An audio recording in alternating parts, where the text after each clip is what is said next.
Começa agora We That Podcast. Informação, opinião e bom humor na medida certa. We That Podcast. Apresentação, Caio Rossini.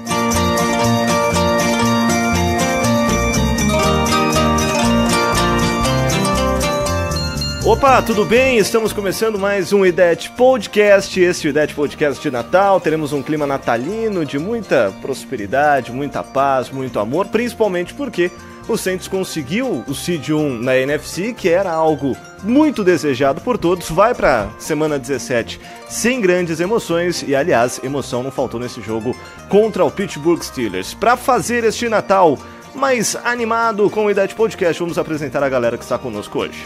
We That, escalação. Começando sempre por ela, tudo bem já? Eu quero pedir perdão pelo vacilo ontem no Twitter. Eu estava emocionada demais, foi uma montanha-russa de sentimentos. Mas no final fomos dormir felizes, é o que importa. Tamo aí, Ford City. Explica pra quem não estava no nosso Twitter que vacilo foi esse, já? Não, faltando a hora que o Steelers assumiu a liderança, falei, você quer com esse time que vocês querem ir pro Super Bowl? Eu tuitei, né? Aí, 5 minutos depois, o Saints vira o jogo e é isso aí, paguei minha língua. Estamos também com o Ivazito. E aí, galera, beleza? O 17-2 tá chegando, hein? Ou talvez 16-3, porque esse jogo agora não importa. E aí, Léo? E aí, galera? Papai Noel chegou mais cedo em Nova Orleans. Falei semana passada que ia ser um jogaço, e realmente foi. Muitos pontos, muitas emoções. E, nossa, primeiro lugar garantido da NFC agora, todos os jogos em casa, se conseguirmos até o Super Bowl. Esse Natal está sendo maravilhoso. E aí, pai? E aí, beleza? Tranquilo, galera? Tranquilidade. Jogaço ontem. Agora tá, né? Jogaço ontem, como previsto. Na minha opinião, o placar seria mais baixo, mas o Sr. Big Ben resolveu propor um tiroteio, né? E no final a gente saiu vencedor, graças à nossa defesa de novo, mas importante ressaltar que o nosso ataque voltou a jogar bem ontem, né? 3rd and 20. They had a lot of heat on Breeze. That last down. You can cut the tension in here. You feel this. They're not pressuring him. Breeze knows it. Here's the throw. Wide open. It's Ginn down to the 8. Pittsburgh should use the timeout. Right now, Pittsburgh, what a play by Breeze. Drops back, slides it, and then fires the in route. And this time, Ted Ginn comes up with it.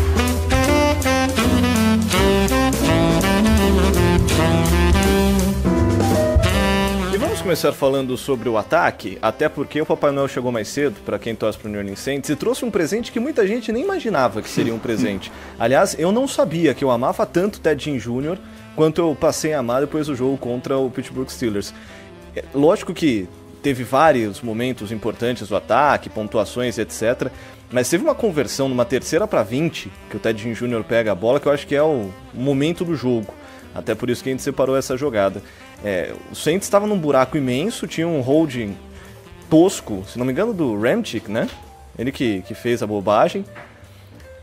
Um drop mais escroto ainda do Kirkwood, completamente livre, em que ele deu uma joelhada na bola caindo.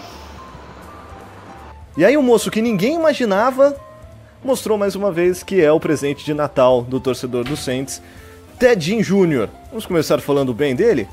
Eu nunca fiquei tão feliz em ver o Ted Ginn Jr. retornando pro time, cara. É impressionante, é aquilo que a gente já falou várias vezes aqui, né? O corpo de recebedores do Saints, ele é bem limitado.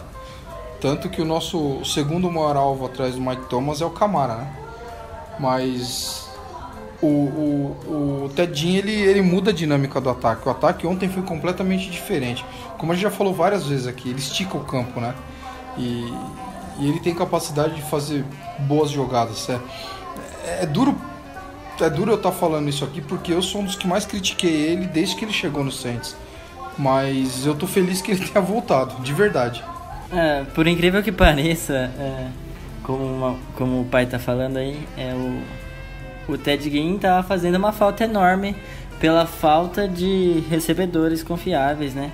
Então, eu comentei até lá no grupo que mesmo com a interceptação, foi bom que a rota era pro Ted Ginn e tal, a interceptação do Tyson Hill, que ele estende o campo, né? Dá pra ver que aí tivemos muito mais passes longos com ele. Teve uma terceira descida também que ele fez uma recepção sensacional, que eu achava que era o Michael Thomas, porque eu não via nenhum outro jogador do Saints fazer uma recepção como aquela, muito menos o Ted Ginn. Que ele bate os dois pés em campo, né? Com a pontinha do pé na lateral.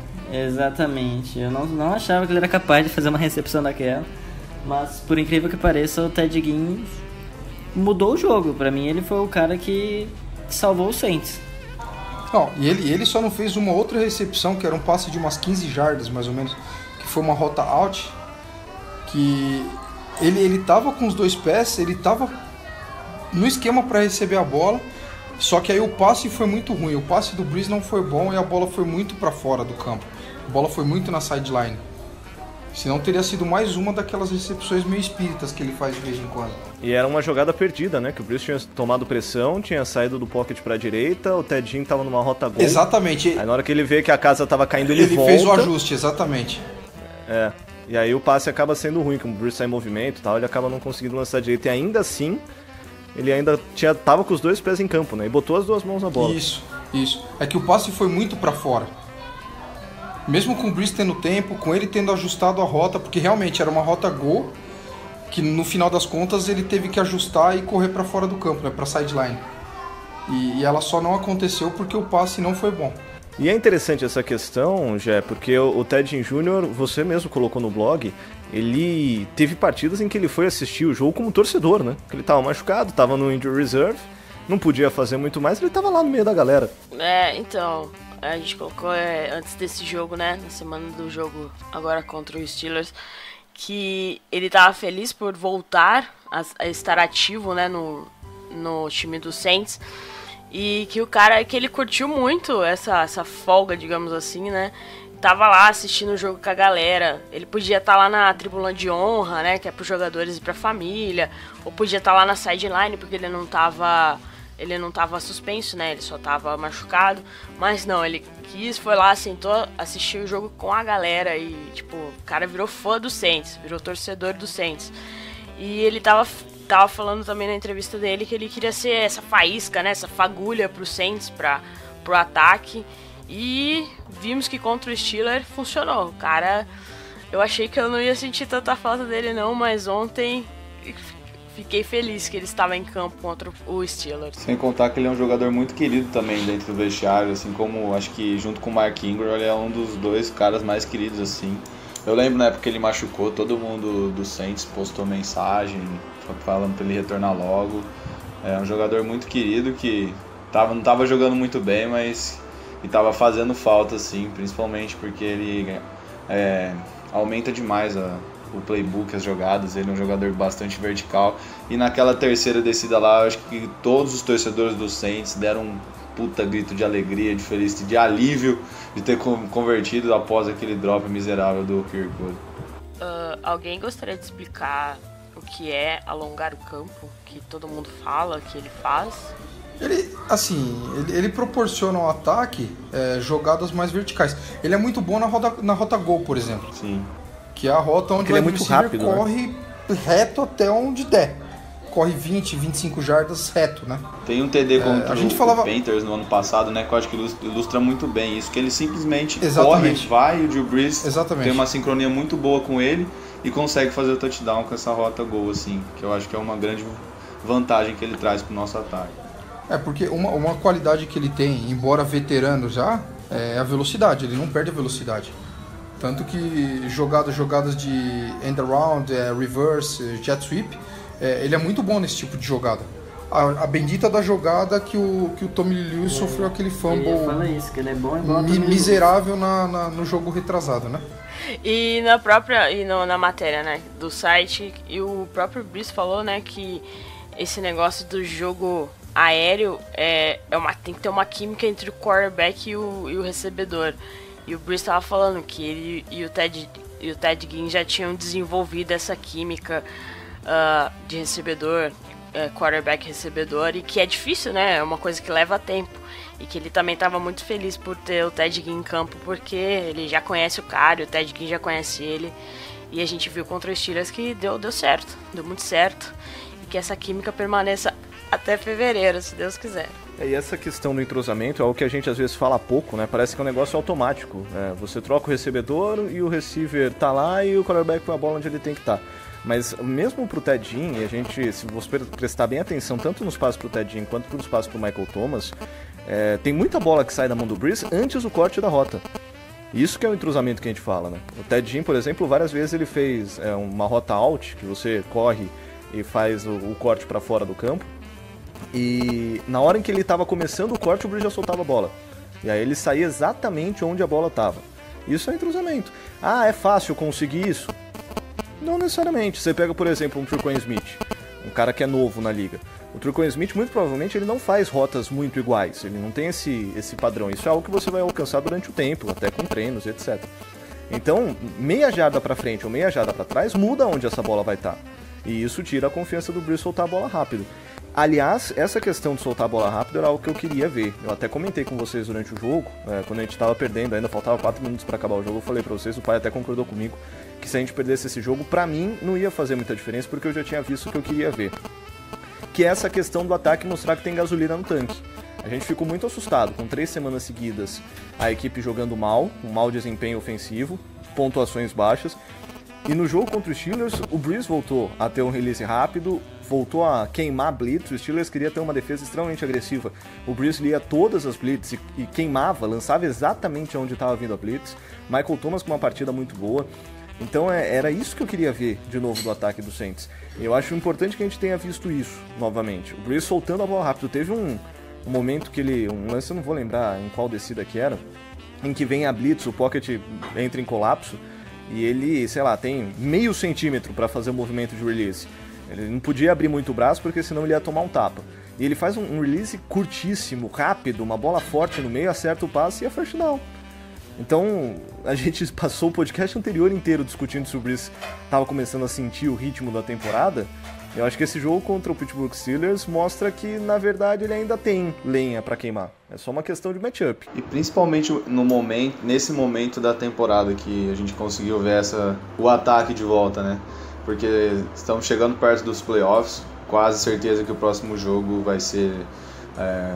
grande parte dos reservas vão entrar em campo, então esse foi o grande último jogo da temporada e o ataque conseguiu se mostrar muito bem. E eu acho que um fator muito importante é a gente voltar a jogar dentro de casa, né? A gente não pode esquecer que nesses 3 jogos que o Saints foi mal, foram jogos fora de casa. É difícil jogar fora de casa na NFL. E a importância do Saints, isso é uma da importância do Saints ser seed 1. Em casa, o ataque do Saints, tirando o jogo contra o Browns, eu não lembro do ataque do Saints ter ido muito mal assim.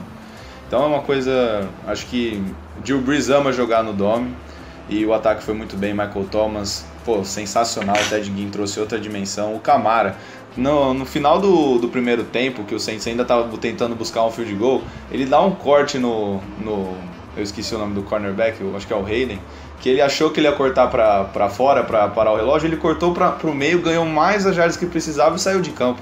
Também jogou demais o Kamara, nossa. Então, para mim, foi mais uma grande demonstração que o ataque do Saints, e conseguiu também, é importante ressaltar que o ataque conseguiu pontuar no finalzinho, que era fazer aquela campanha chamada campanha da vitória, né? Conseguiu e, demais, principalmente porque os playoffs estão chegando. E essa play que o Léo fala foi naquele drive de 40 segundos, Sim. Né? Acho que a gente tinha um timeout ou nenhum timeout. Eu sei que foi um drive de 40 segundos que o Kamara sai de campo com 7 e a gente já chuta o field. Nenhum timeout. Não tinha timeout. Não tinha nenhum timeout. Eu lembro até que a gente falou, eu tava na ligação, né, com o Marcelo, a gente falou, nossa, 40 segundos, mas não tem nenhum timeout, então já pode esquecer essa campanha aí. Mas aí calamos a nossa boca. Não, conseguiu 2 jogadas sensacionais.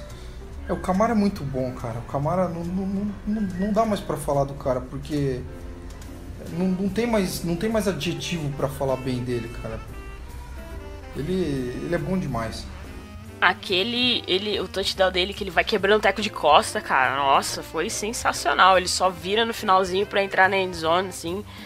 Não tem nem o que falar do Kamara. O cara tá se provando ser uma das melhores coisas, melhores jogadores que apareceu no Saints nesses últimos anos. E fez o ataque andar até onde não podia contra os Steelers. E pra reforçar o que a gente tava falando em relação ao Brees, né? O Brees terminou o jogo com 326 jardas. Pela primeira vez ele passa das 300 jardas desde a semana 11 contra o Philadelphia Eagles. Depois disso, tanto contra o Falcons, Dallas Cowboys, Tampa Bay e Carolina Panthers, ele mal passou das 200. O melhor destes jogos dele foi contra o Carolina Panthers, que ele teve 203 jardas. E contra o Tampa Bay ele teve 201. Então, mostra mais uma vez que foi explosivo, né? Contra o Philadelphia Eagles ele teve uma média de 12,1 jardas por passe completo. E contra os Steelers ele volta a ter uma média de 8,4 jardas por passe completo. É aquela explosão que a gente sempre gostou do ataque do Saints, que a gente não tinha visto. E que reforça aquela nossa ideia de que tem muita coisa sendo guardada para os playoffs, como, por exemplo, colocar o Tyson Hill de quarterback e lançar o Ted Jr. numa rota gol em que a bola cai no colo do safety. É uma jogada que está sendo guardada, ou estava, né? Se ela não foi rasgada do playbook, mas estava sendo guardada para a pós-temporada. Mas será que estava? Eu tenho dúvida se naquela jogada ali o desenho dela era outro e o Tyson Hill hesitou para fazer o que estava planejado, e aí pressionado ele pegou e soltou aquela bomba. Eu tenho minhas dúvidas, sabia? Tanto que depois dessa jogada, eu acho que ele foi muito pouco utilizado como quarterback para correr com a bola, assim. Eu acho que o Sean Payton ficou meio puto com ele. Eu não sei se era exatamente pro Ted Ginn, porque eu sei que o Michael Thomas tinha uma rota marcada com 2 jogadores. O Ted Ginn Jr. estava no fundo, mas ele caiu exatamente na zona do safety. E a gente tinha pouco campo. A Manu concordou. A gente tinha pouco campo pela frente. Então. A minha reação foi exatamente igual a dela na hora. Pois é. A gente tinha pouco campo até a endzone. Por isso que eu acho estranho também tentar fazer aquele passe. Então, eu tenho comigo ainda, cara, que pra mim ficou muito claro que ele, quando o pocket começou a fechar em cima dele, ele hesitou. E aí é óbvio que o cara não tem experiência. E ele meio que não soube o que fazer com a bola. Eu tive essa impressão, posso estar errado, claro. E depois eu acho que ele foi muito pouco utilizado como quarterback depois dessa jogada. Acho que o Sean Payton ficou meio puto com ele. Então, talvez realmente não estava planejado esse passe dele. Mas ele entrou em 2 jogadas ali com option que deram certo, né? Inclusive uma delas foi o touchdown, né? Sim, ele é muito bom correndo com a bola. Agora lançando a gente sabe que não é a grande qualidade dele. Ele é bom correndo com a bola, tá até bloqueando, ele consegue bloquear bem, mas lançar só se for um passe curtinho, porque lançar uma bomba dessa não é recomendável. O que é espetacular, né? Um quarterback que você não pode deixar lançar. Se ele lançar, ele faz cagada. Exato. E pra gente terminar essa porção ofensiva do ataque, Mark Ingram teve uma partida especial, chegou ao 50º jogo, ao 50º touchdown corrido pelo Saints, e ultrapassou o Deuce McAllister. Ele já é maior do que o Deuce McAllister na história, pai? Tá chegando perto, né? Não tem como negar isso aí, não. Eu gosto muito dele, assim como eu sempre gostei do Deuce. O que ele tá fazendo é grande, cara. E ele começou meio devagar, né? Até por culpa do nosso ataque, de como o time jogava quando ele chegou. Mas as últimas 3-4 temporadas dele têm sido muito boas. Para um time que tinha um ataque unidimensional, e a chegada do Camara só favoreceu, né? Só ajudou ele. Porque o jogo dele melhorou muito quando o Camara chegou na temporada passada. E sinceramente, ele é um cara de 29 anos, ele completou 29 anos essa semana, inclusive. Não sei como vai ser o processo de renovação dele, mas eu gostaria muito que ele ficasse. É mais um cara que eu sou suspeito para falar, né? Porque ele era running back de Alabama, ganhou o Heisman lá. E eu gostaria muito de vê-lo encerrando a carreira como um Saint, assim como aconteceu com o Deuce, né? Que na verdade saiu depois que a carreira entrou em declínio, etc e tal. Mas foi contratado para ser o capitão de honra no nosso Super Bowl, né? E eu não sei se ele vai pedir muito dinheiro não, viu? Running backs na liga, a não ser que o cara seja muito fora da curva, como um Bell da vida, os caras não estão ganhando muito, né? Mas o Bell tá aí sem contrato ainda, mas né? vai aparecer agora. um maluco aí, e eu diria que esse maluco que deve aparecer aí pode ser um Indianapolis Colts da vida. Sempre tem alguém pra pagar esses caras, mano. Sempre tem. Você vê o Kareem Hunt. O Kareem Hunt tá lá numa clínica, tá suspenso e já teve meia dúzia de time atrás dele. Então, eu espero de verdade que ele não peça um caminhão de dinheiro na renovação e que ele continue com a gente. E só complementando do Mark Ingram, é um cara que corre com muita vontade. Você vê que toda jogada ele tem uma vontade, uma agressividade para conseguir as jardas que, pô, ele parece meio que... Ele mostra o espírito de um torcedor em campo, assim, eu sinto. Porque ele corre com muita agressividade toda jogada, tenta tirar o máximo de jardas possíveis. Ele é powerback, né? Cara... Ele é um tratorzinho, ele. E é um cara muito legal também. O vestiário, eu acho que ele faz muito bem pro vestiário também. Todo mundo adora ele com as dancinhas que ele faz após as vitórias, assim. Ele é uma pessoa muito querida também, que demonstrou isso quando ele ficou suspenso, que o pessoal sentiu bastante a falta dele no vestiário. E a última parte importante de destacar no ataque, acho que é o Ivancito que estava questionando, criticando o Will Lutz esses tempos, né, em relação ao kickoff. Mas o Will Lutz quebrou o recorde também da franquia, 26 field goals consecutivos, era do Morten Anderson nas temporadas, entre as temporadas de 92 e 93. O Will Lutz agora é o cara na história da franquia com o maior número de field goals acertados, certos, em sequência.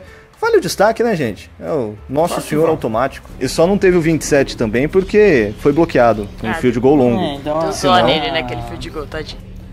Eu reclamei dele, assim, mas só porque a gente reclama de tudo mesmo, né? Porque Tava, não tenho o que reclamar dele, né? Aí eu tive que achar alguma coisa pra gente reclamar dele. A gente tava naquela fase que não tinha muita coisa pra reclamar, então ficava procurando, né? Aí, mas e nesse último chute aí que foi bloqueado, a gente fala que foi baixo, porque foi um chute baixo mesmo, mas era pela distância, provavelmente, então... E como o Marcelo disse, ele costuma dar uns chutes meio baixos, ele tava dando certo, então não é por causa de um chute que deu errado que é pra gente crucificá-lo, porque, querendo ou não, foi muito mérito do time de especial do Steelers, né? E falar do Michael Thomas também, né? Doutrinou ontem. Pelo amor de Deus, o Michael Thomas estava doutrinando contra... De ponta a ponta. 11 recepções para 109 jardas e um touchdown. Ele estava on fire contra os cornerbacks do Steelers. Cara, assim como o Larry Moore tomou um baile, o Joe Hayden tomou um baile dele também. Aliás, a chamada do juiz na fuça dele, não dando touchdown naquele passe do Michael Thomas, é pra mandar o juiz embora, né? A gente falava aqui antes de começar a gravação. O juiz estava a menos de 1 metro dele, não tem como, não precisava de revisão naquela jogada. Eu consegui ver de forma muito clara que foi touchdown naquela jogada. Quando você joga num campo de grama sintética e o cara arrasta o bico da chuteira, você vê a borracha do gramado subindo. E ele tocou o bico do pé direito dele 2 vezes no chão. Então assim... os caras precisam mandar o nosso colega lá pro oftalmologista pra refazer os exames, porque o cara não tá bem, não. E na câmera lá do goalpost lá, né, dá pra ver certinho ele passando com a bola. Mas, né, ontem, contra o Steelers, a juizada tava pendendo tanto pra um lado como pro outro. Os nossos amigos lá, de alguns perfis do Steelers reclamaram da arbitragem e tal, muito caseira. Mas a arbitragem errou dos dois lados, cara. Não tem essa de arbitragem. Eu acho que e não tem essa assunto interessante a arbitragem nesse jogo, porque, tudo bem, aquele primeiro pass interference em cima do Camara, todo mundo concorda que não foi. Não foi. Saints foi beneficiado. Não foi falta. Saints foi pra linha de uma jarda e foi beneficiado, beleza. Mas aí depois, todas as jogadas que teve, eu acho que não teve erro do juiz. O pessoal reclamou do fumble do Ridley, reclamou do pass interference do Michael Thomas naquela 4ª. Foi falta, foi fumble. E o pessoal tá falando que o Saints ganhou por causa da arbitragem, mas pra mim, o maior culpado que os Steelers devia estar puto era com o técnico deles, que chamou aquele fake punch naquela hora lá, que totalmente desnecessário e arriscado. Se eles têm que ficar bravo com alguém, não é com o juiz não, é com o próprio técnico deles. Eu não diria, até porque... Não em si como técnico, mas tipo assim... o Steelers perdeu esse jogo. Perdeu pra eles mesmos, porque a terceira descida do Ted Ginn, esse fake punch até assim por não dar certo, mas eu entendo o lado do fake punch, porque eles estavam jogando a vida deles ali, tava sendo um tiroteio, o que eles mais queriam era ficar com a bola. Então, eu até entendo essa chamada, mas a terceira pra 20, os fumbles, o Steelers perdeu o jogo por erro deles mesmo, assim, é óbvio que teve esse erro da arbitragem, mas ficou 7-3 o jogo, pô, totalmente buscável, teve o jogo inteiro ainda pra fazer alguma coisa e eles fizeram, só que não foi o suficiente. Não foi isso que, definiu a vitória. O choro é livre, deixa eu chorar. Tudo sobre o New Orleans Saints é no We That Podcast.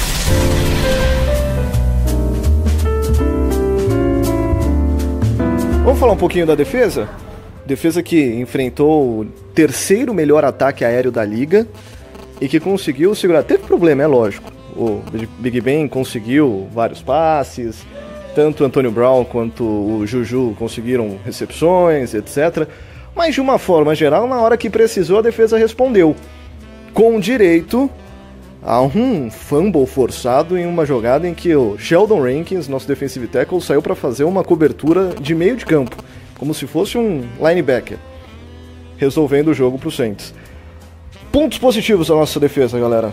Forçar turnovers em horas essenciais, que é uma coisa que a gente está vendo durante a temporada inteira.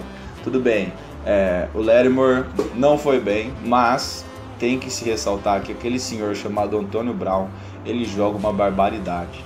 Ele começou meio devagar, eu até dei uma zoada no nosso grupo lá, eu não devia ter zoado, porque eu acho que ele sentiu a minha zoeira. Eu falei, nossa, o Antonio Brown veio pro jogo, depois disso ele recebeu, acho que, só confirmar aqui, 185 jardas, só pra calar minha boca. Então, mas a primeira recepção dele, que foi um back shoulder throw lá, que é uma coisa sensacional, a sincronia dele com o Ben é espetacular. Então, claro que o Lattimore não pode sofrer esse caminhão de recepção, mas o Antonio Brown é fora da curva. Mas mesmo sofrendo com o Big Ben lançando acho que 50 passes, o Steelers simplesmente abdicou do jogo TS só para passar a bola contra a nossa defesa. Mas no momento decisivo a gente forçou 2 turnovers e um turnover on downs que parou aquele fake punch lá, que pra mim foram decisivos pro resultado da partida.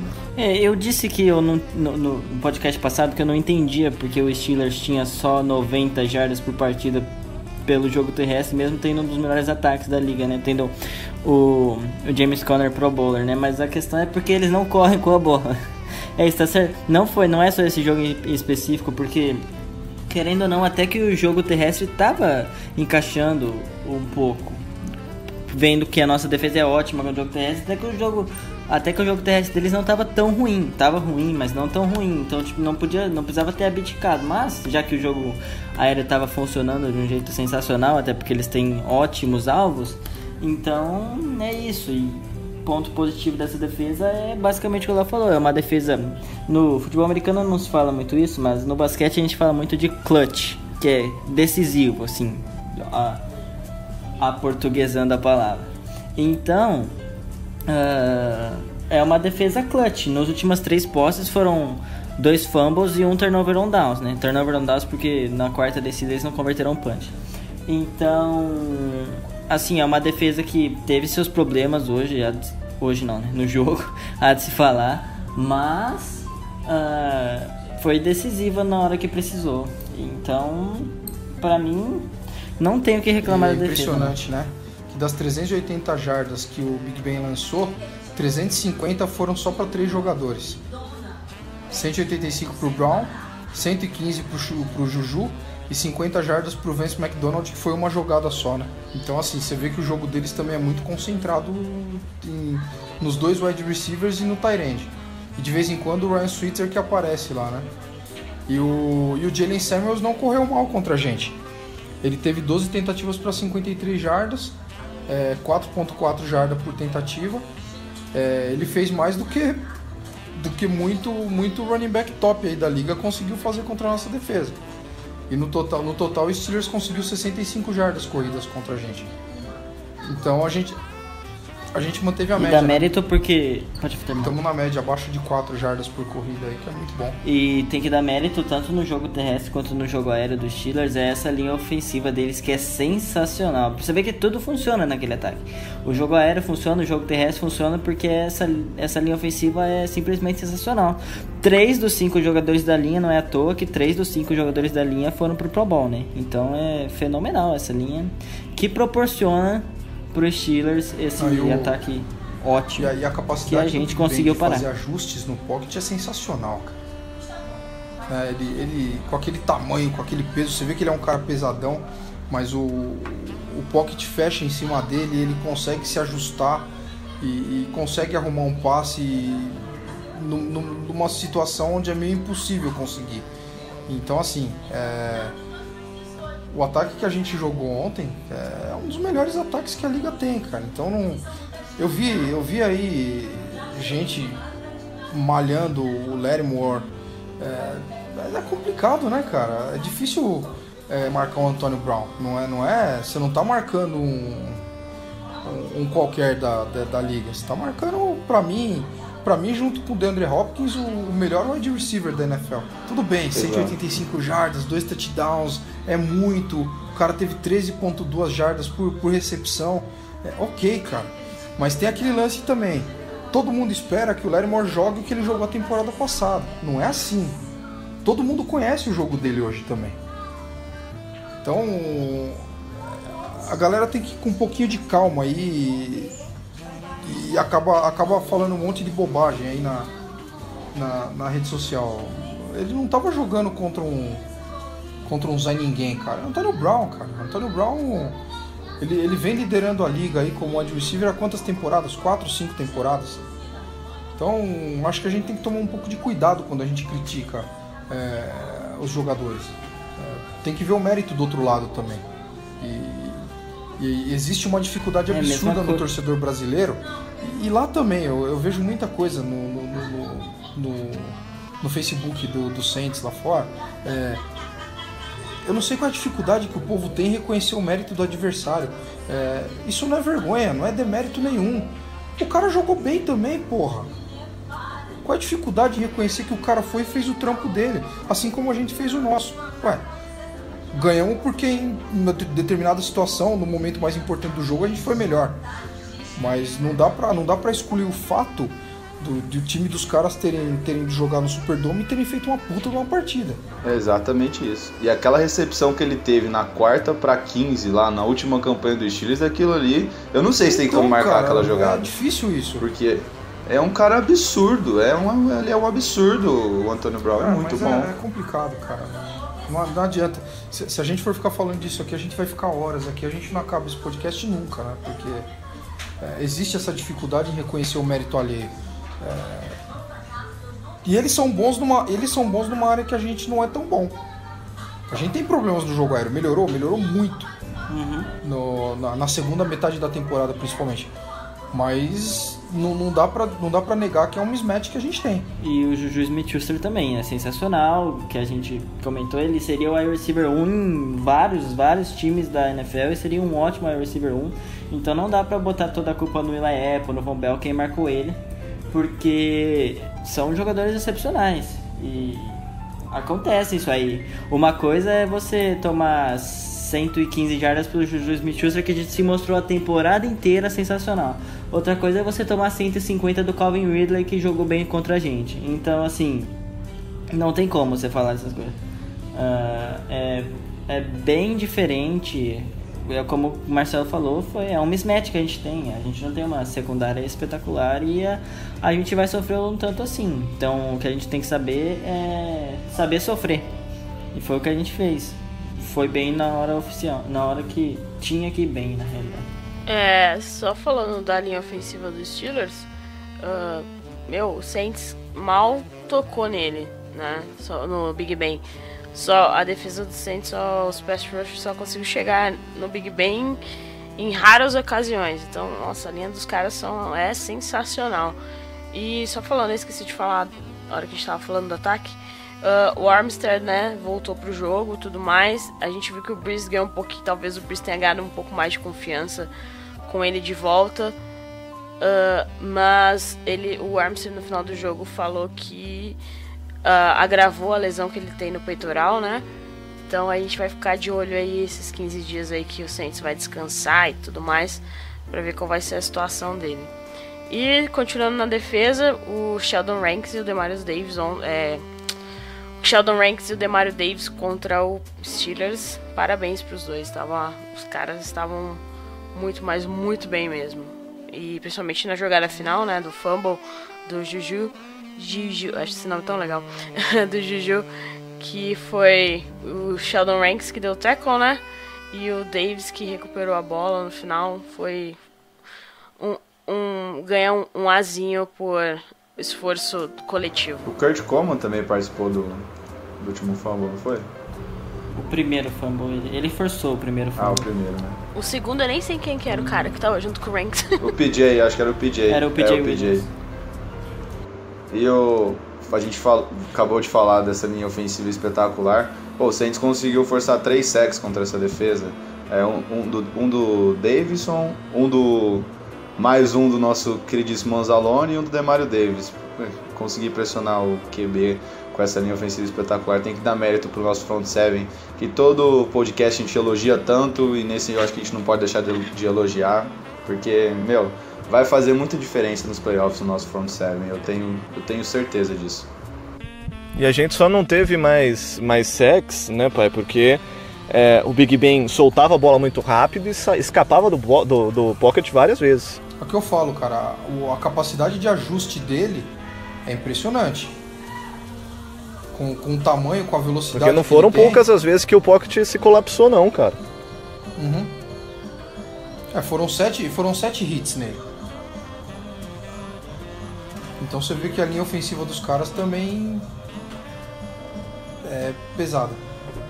Pra terminar, gente, vamos falar sobre a Seed 1. Vencemos, conquistamos a Seed 1, somos o melhor time classificado da NFC para os playoffs. Vamos decidir todas as partidas em casa, inclusive o Super Bowl, se a gente chegar lá, né? Até porque o Super Bowl está marcado para nossa chácara, que é o estádio do Atlanta Falcons. E era o que a gente queria.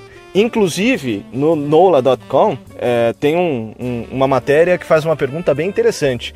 Se o Steelers não conseguiu parar o Saints, quem consegue? Porque até nosso grande amigo William Argolo fez um comentário muito pertinente depois da partida. Essa vitória do Saints é uma vitória de jogo de playoffs, né? Esse jogo teve toda a cara de jogo de playoffs. Exatamente. O Pittsburgh Steelers estava jogando a vida deles. A gente pode até que não seja a nossa vida, mas a gente jogou contra um ótimo time que estava jogando a vida deles ali, porque agora é muito difícil o Pittsburgh Steelers conseguir uma vaga nos playoffs, e a gente foi muito bem contra isso e conseguimos ganhar de um time que estava dando a vida deles. Assim, foi uma partida de playoff que a gente ganhou mesmo. E quem que pode vencer o Saints agora jogando no Dome? Essa é a pergunta que vale o Super Bowl. É a pergunta que vale o Super Bowl, né? Porque a gente ganhou do Rams, que era a sensação na época que veio jogar com a gente. A gente derrotou o Eagles. A gente derrotou o Redskins. A gente derrotou o Falcons, que era a sensação logo no começo, né? Todo mundo falava que o Falcons ia ganhar a NFC South. Chupa. Cara, eu não sei, né? Eu sei que a mentalidade para os playoffs dos times mudam, e tem muito time que veio desacreditado, vai vir para os playoffs desacreditado dentro da própria divisão, e os caras vão vir com sangue no olho. Então eu não sei quem pode parar o Saints. E ontem, o Sunday Night, a gente viu o Seattle jogando muito bem contra o Patrick Mahomes, que provavelmente vai ser o MVP dessa temporada. A secundária do Chiefs mostra que não sei se eles vão chegar longe nesses playoffs, porque eles não estão bem na secundária. Ao contrário da nossa secundária, que aparece nos momentos clutch, como o Ivan disse, a deles não, a deles sofre muito, tem sofrido muito nessa temporada.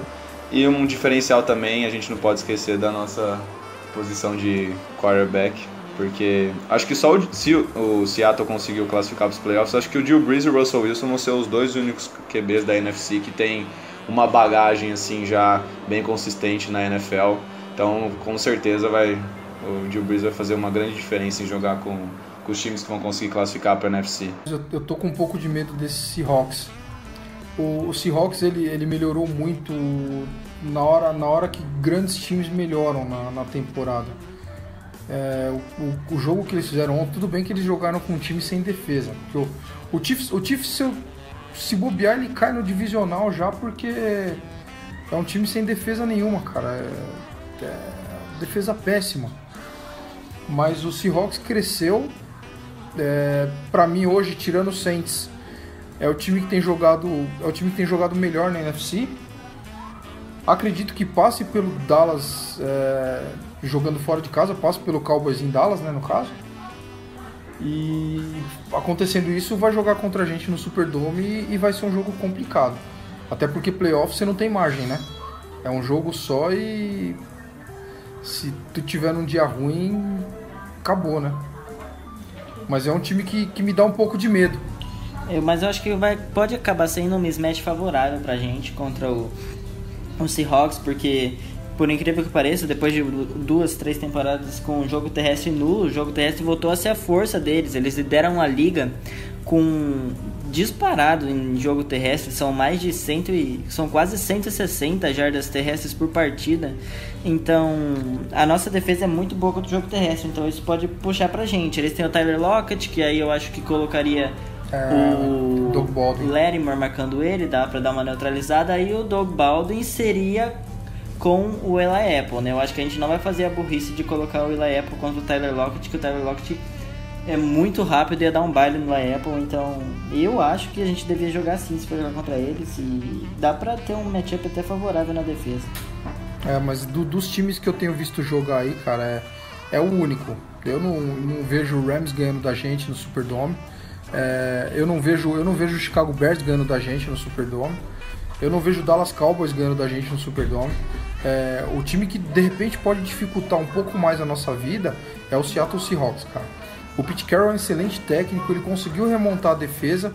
Obviamente que não está no nível da Legion of Boom, mas ele remontou a defesa dos caras está jogando num nível alto.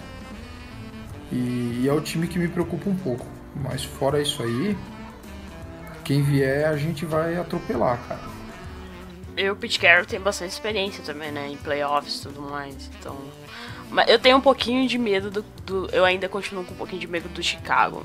Mas vamos ver. Sempre dá, né? Chicago tem uma defesa sensacional e vai dar muito trabalho. No ponto de defesa, o time que mais pode dar trabalho pra gente é o Chicago.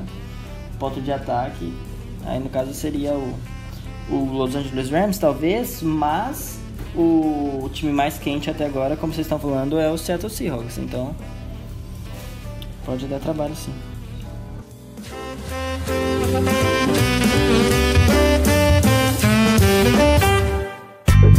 Ouça e compartilhe no YouTube, Spotify, iTunes e demais plataformas.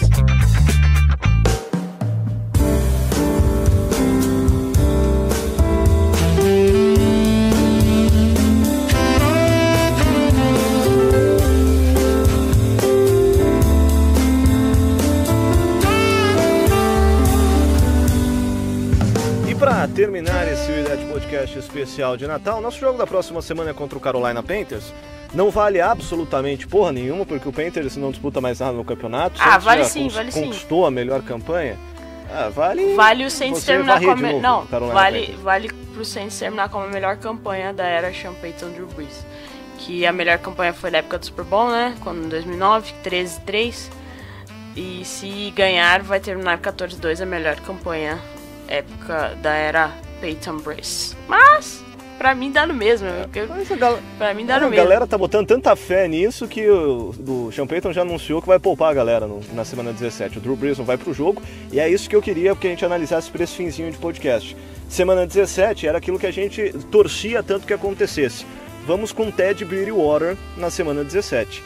Alguém ansioso pra ver o que o Tedinho consegue fazer? Eu tô bastante ansioso, porque muita gente tá falando que se o Saints ganhar o Super Bowl esse ano, o Drew Brees vai aposentar ano que vem.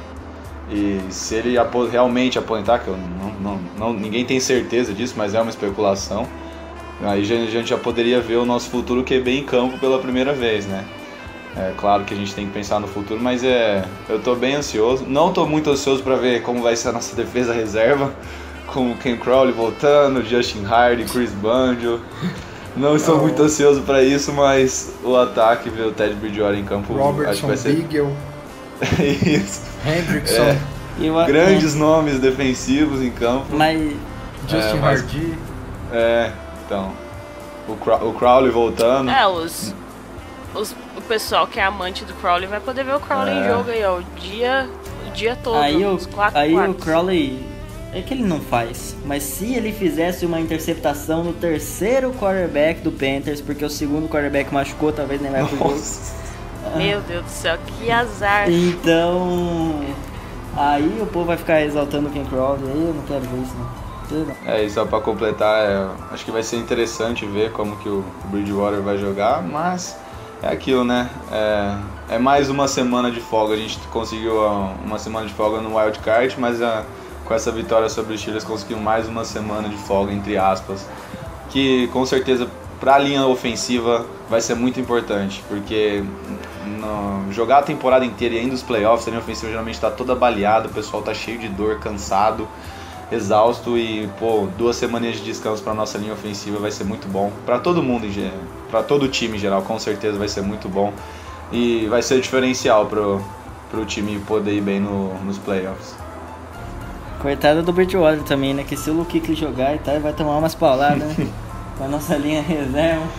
Mas tá bom, vai ver se tá bom, né? E vai ser um bom jogo pro Bridgewater promover ele mesmo, né? Porque se ele não for ficar no Saints, ele é agente livre na próxima temporada, né? Então vai ser um bom jogo pra ele se promover pra ganhar um contrato decente aí na off-season. Se eu fosse o Sean Payton, só pela zoeira eu montava um Wildcat com o Tyson Hill e Bridgewater e vai com Deus. Só pela zoeira. Aliás, pela zoeira, se ele não coloca o Bridgewater e dá um jogo inteiro pro Tyson Hill, acho que o Bridgewater bate no Payton. Seria muita sacanagem. Então, principalmente depois do lindo passe que ele teve contra os Steelers.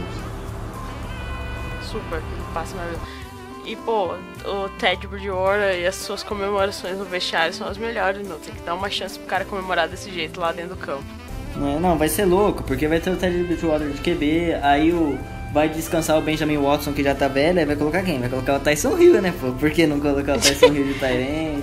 Vai colocar o Tyson Hill de running back, o Tyson Hill de wide receiver. Tem que lembrar que os wide receivers dele vão ser o Tommy Lee Lewis, talvez. Nossa. Dan Arnold. Talvez vai jogar o Ted Ginn pra ganhar ritmo, né? Pra ganhar ritmo. Deve ser titular pra ganhar ritmo, sim. Vai ser o wide receiver 1 dele, o Ted Ginn, que delícia. Coitado do Bridgewater. Mas vai ser um jogo de pré-temporada no meio da temporada. Legal chegar assim no final da temporada. É bom, nossa, né? É maravilhoso. É gostoso. Normalmente quando a gente chegava assim era porque já não tinha mais chance de nada. Muito diferente do Colts e do Titans, que se perder tá fora da temporada e se ganhar vai pro Wild Card. Se empatar entre os Steelers. Vai ser insano demais esse jogo. É um jogo de playoff. Se empatar. Vamos fazer a sessão aqui, já que o Saints não vai valer nada. Se o amiguinho que estiver nos ouvindo, qual jogo pra vocês é o mais legal da semana, assim, pra acompanhar? Eu acho que é contra o Titans, mas um outro jogo muito legal vai ser Browns e Ravens, com o Baker Mayfield com uma vontade enorme de tirar o Ravens dos playoffs. Né? Pelo menos atrapalhar, já que já tá atrapalhando, ele tá jogando muito bem. Assim.